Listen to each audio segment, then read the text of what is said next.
Today's goal is to improve the solar panels. I got the two corners in on the edge, slid all the panels against each other, and then got these two corners. I was able to just drill the rest of my pilot holes and then use a screwdriver bit and just drive all the screws in. Just cut these two ends off. I think next time I'm gonna cut them before I attach the solar panels onto the next set. The next thing I need to do is actually hook these all up into one panel parallel. All right, so the sun's going down and I've pretty much finished up doing this parallel splitter.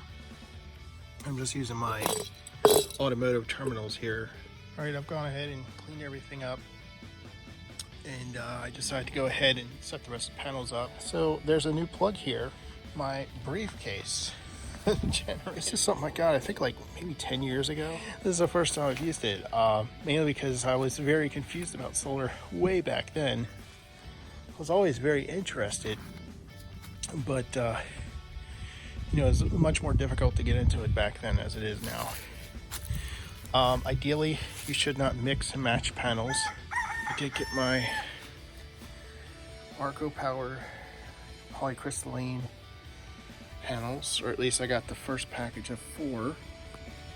There's 2 more packages that should arrive today, and then another one should arrive tomorrow. What is this? So 100 watts, 22 volts. All right, so here's what's on the back. It looks like I can only put up to 1,000 volts altogether. So these are the normal ways you connect panels, not like the Harbor Freight ones. Oh, and they even mark them negative and positive. All right, everything came in for the new solar panels. So I already hooked up the Arco solar charge controller, and I'm making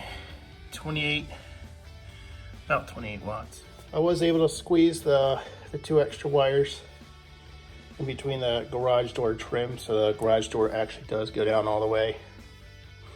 And this guy did come with his own wires, 8 gauge. Both of these charge controllers are now connected to the batteries. They don't talk to each other, they just have the same setting. I did try to hook up the MT50.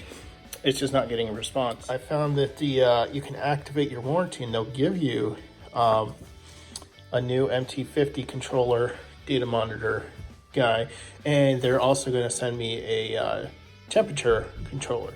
And this guy came with a lot of hardware to mount the panels. I forgot this thing came with a user manual. I didn't even look at it yet. All right, and here's the solar panels. So we have 500 watts here, 200 watts there, and that little one's I think it's 13 or 17.